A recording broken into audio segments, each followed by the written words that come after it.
Shalom, selamat pagi, salam sejahtera dalam Tuhan Yesus Kristus. Sekarang ada berita yang viral di Banten ya. Seorang guru kepala sekolah dinonaktifkan karena menampar siswa yang merokok. Lalu orang tuanya bilang mereka mengambil jalur hukum. Mengambil jalur hukum untuk memproses guru itu dan orang tua siswa bilang saya nggak ridho, saya nggak ikhlas ya, anak saya ditabok, anak saya ditampar katanya ya.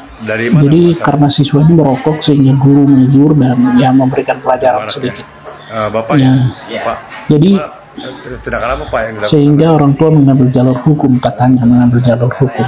Nah, yang menjadi masalahnya di sini adalah Gubernur Banten langsung menonaktifkan kepala sekolah tersebut. Siapa Bapak namanya, Pak? Nama saya dengan Alasan misalnya penjelasan wakil gubernur bilang kalau anak kita nakal, kita tidak perlu pukul. Dari orang tua siapa, Pak?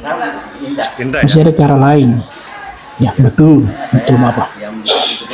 Tapi oh iya Pak, sekolah itu kan punya aturan. makasih banyak Pak. Ya, sekolah juga tidak ingin membuat kekerasan, guru-guru tidak mau membuat kekerasan kepada anak. Kalau anak itu bandel lalu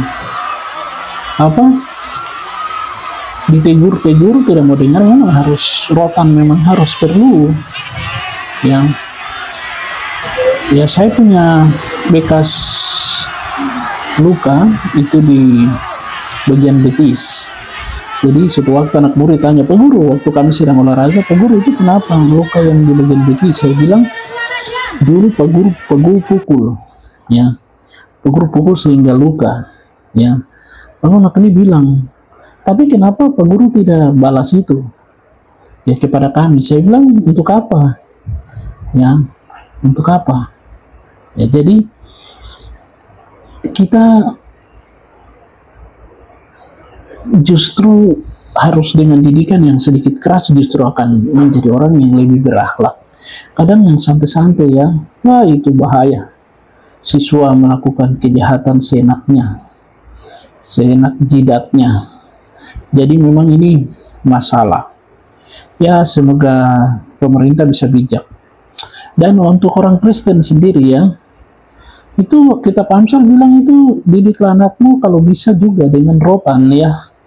Dengan rotan, supaya apa? Supaya baik jalan hidupnya. Ya, memang kita harus menambahkan rotan sedikit, tapi bukan pukul sampai dengan niat membunuh, bukan. Memberikan pelajaran supaya anak itu kembali ke jalan yang benar. Ya, teguran yang kasar bukan berarti kita membenci, supaya anak itu berakhlak baik dan kembali kepada kebenaran. Dan orang fasik itu karena didikan yang salah. Tapi orang yang benar dan orang yang jujur, orang yang hidup suci, orang yang hidup kudus, itu karena didikan yang benar, baik dari gereja, dari orang tua, tetapi juga di tengah-tengah lingkungan yang baik. Sekarang kita punya lingkungan yang berbahaya semua, lingkungan yang preman semua. Jadi kita harus kadang perlu dengan tegas, kekerasan, bahkan perlu rotan pun perlu untuk mendidik anak itu supaya berakhlak baik dan lebih jauh memperbaiki kelakuannya. Ya, kiranya Tuhan memberkati kita semua. Shalom.